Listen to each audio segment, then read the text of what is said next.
piedini, le vesti a brandelli, guardava i gioielli in un gran magazzino.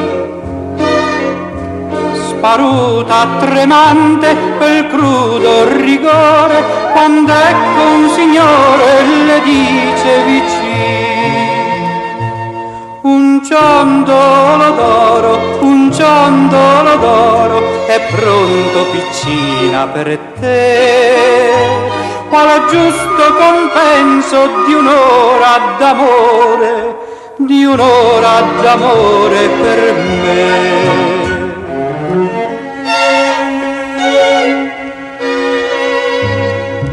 Volgendo il visino, perplessa esitante, al furbo galante non seppe negare.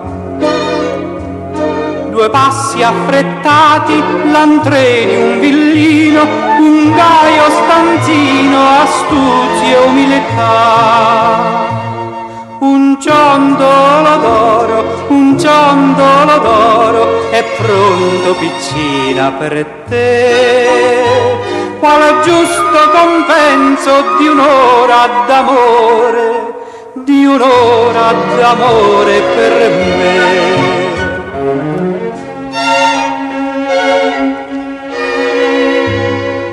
Ne uscì dopo un'ora col ciondolo donato, lo sguardo offuscato, sul viso il rosso. Le parve la gente ridesse d'incanto, scoppiando in un pianto quel ciondol gettò. Il ciondolo d'oro, il ciondolo d'oro, perché mi illudesti così? Per te ho dato tutto, ho perduto il mio onore, per te dissi a un vile di sì.